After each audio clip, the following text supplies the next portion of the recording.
These changes are truly going to change the way we play Apex Legends.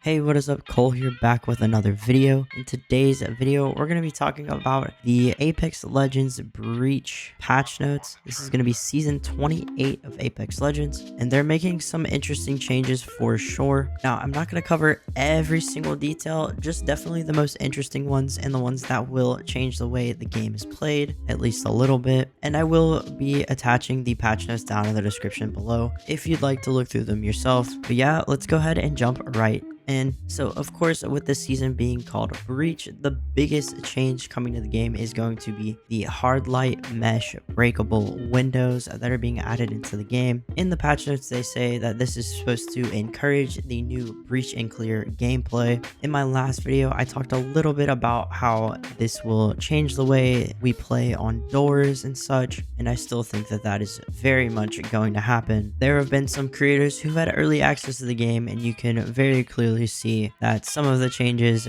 definitely change a lot of things, especially with some other legend abilities like the Gibby bubble. This could be a bug or something they have to patch, but if the Gibby bubble is in line with the hard light mesh and the window gets broken, it will completely disable the Gibby bubble. It also works that way with Newcastle, but it does not work that way with Lifelines, which is very interesting. So little things like that are definitely going to be game changers, if you will. Honestly, I'm probably gonna start playing the game and completely forget that it's a thing, and I'm going to get absolutely dogged on really quickly. Now, I'm really interested in seeing what you guys think about this specific mechanic coming into the game. How do you think it's going to affect the gameplay? What legends do you think are going to excel the most? And so on and so forth. Speaking of legends, other big changes are Fuse getting a rework. Now, this rework is a pretty big rework. I spoke on it a little bit, but let's go into more specifics on that. In the dev notes, they talked about Fuse's ultimate originally being, quote, difficult to use and often unimpactful. So with his ultimate,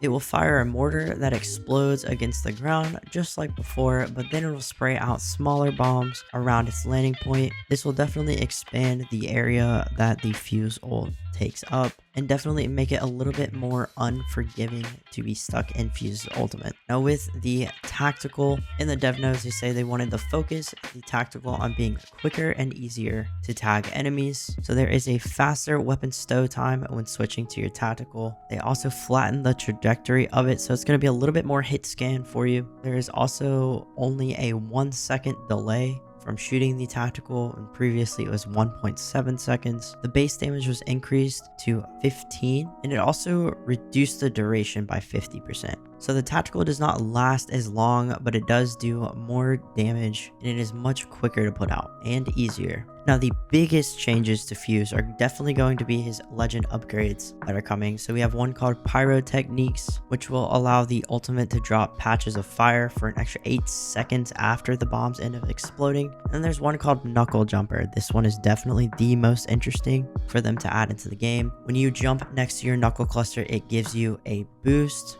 which almost basically gives you like a double jump, or almost like you're jumping on an octane pad, but all you're doing is jumping next to the knuckle clusters. I have seen footage of this. It is kind of insane. Definitely makes for some really good movement, and I'm sure we're going to be seeing plenty of clips coming from this specific upgrade. Now for your level 3 upgrade, we're going to have Reignition, which while you're dealing explosive damage to enemies, it will recharge your ultimate a little bit faster for you. And Fuse's second level 3 upgrade ended up staying the same. Also, a huge passive upgrade for him is no longer is slowed when taking explosive damage. Fuse is definitely going to be a higher pick rate legend. Now, the next legend that received buffs is going to be Catalyst. Cat has had a very low pick rate for quite a while. For her passive, she can now reinforce up to 4 doors, which doubled the amount of doors she could previously reinforce. I also believe this goes right into reinforcing those broken windows that we now have in the game as well. Now for her tactical, the size was increased by roughly 50%. She can now have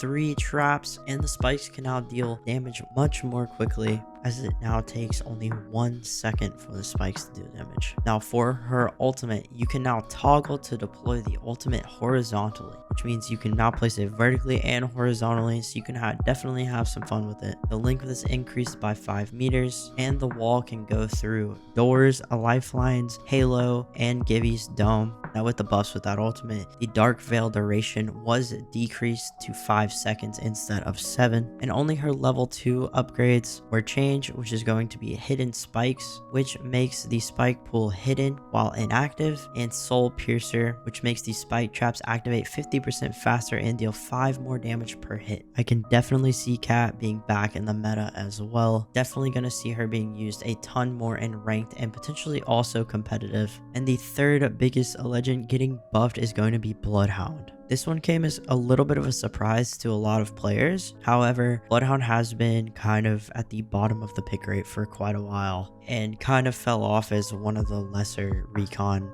legends. For their tactical, the scan duration is going to be 4 seconds, and a full body scan duration is now going to be 2 seconds. For their ultimate, the cooldown was reduced to 2.5 minutes from 4 minutes. The activation time was reduced by roughly 20%. Knocks while in your ultimate will increase the duration by 5 seconds. And also the wider FOV scale will gradually shift back to the normal FOV, which honestly is a great change because the wider FOV kind of sucked sometimes. For their upgrades, we're going to have the level 2 upgrade to be Taste of Blood, which is going to regen 50 health when you get a knock during your ultimate. We have Raven's Flight, which is when activating your white ravens, they can ping enemies twice as far as normal. Then for our level 3 upgrades, we're going to have Hunter's Agility, which makes the tactical faster to use and take 5 seconds off of the cooldown. And Eye of the Allfather was moved to level 3. We also have a nerf for Crypto and Octane, and we have a slight buff for Pathfinder, but nothing that is super notable. Now moving on to our weapons, we had huge nerfs for most of the marksman weapons. So the Bowcheck, 30-30, and Triple Take all got nerfs, kind of taking us out of our picking meta we've been in for a couple seasons now. In my opinion, honestly, thank God. It was kind of annoying, to be honest. Kind of missed the old days where everyone would just kind of like get in there a little bit. Yes, that still happened, but we very heavily were in picking meta for a very long time. G7 Scout was moved into the care package with some crazy changes. Low-key, that's a pretty good gun to pick up out of the package. Even though I just said wanting to be out of the picking meta, still, it is kind of crazy.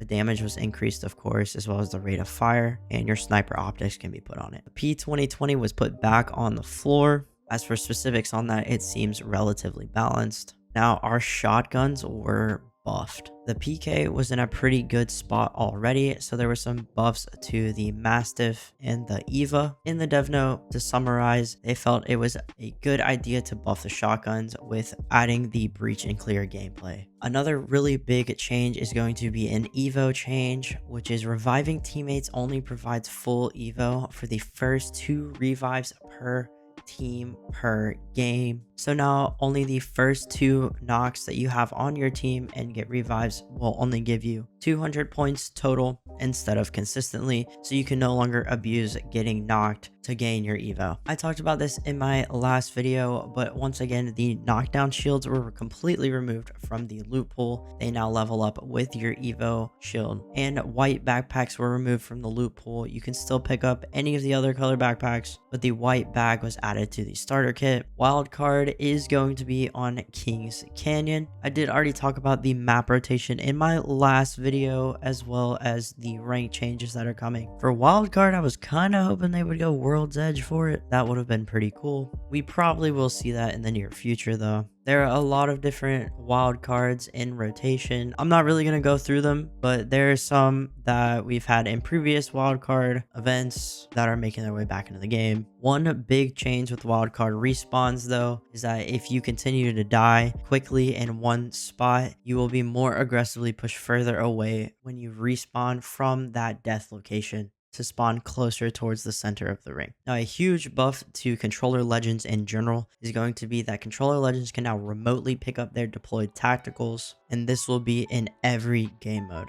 Now, another really big change that is actually pretty cool is going to be you finally have something to use your legend tokens on. I know I've been stacking legend tokens for years. I have lost a reason to have them at this point, but you can now upgrade your Apex packs to either rare, epic, or legendary using legend tokens, which will also play off of the wishlist packs. This is a pretty cool change. I'm glad we finally have a reason to have legend tokens, as we haven't gotten a new legend since Sparrow, which was only 2 seasons ago, but still, it only takes 12,000 legend tokens to get a new legend, and at this point I think everyone's generally close to the millions with those. Some other quality of life changes are going to be the specifics with audio. They have added sections to where you can specifically change voice lines that you hear, which is a pretty cool quality of life change. In my opinion, these are the most important things that are in the patch notes. This is kind of just going over those things. Once again, I will have the patch notes down in the description if you want to read through all of them to get more specifics on everything, but I kind of went through what I thought was the most important. But yeah, that's going to be it for me. I want to know your thoughts, feelings, and concerns on everything that I've talked about and everything that I didn't. How do we feel about the Fuse, Catalyst, and Bloodhound changes, as well as the map rotation, us being out of the picking meta, and of course our breakable windows? I want to know how you're feeling. But yeah, I hope you guys enjoyed the video, and don't forget to tell somebody you love them.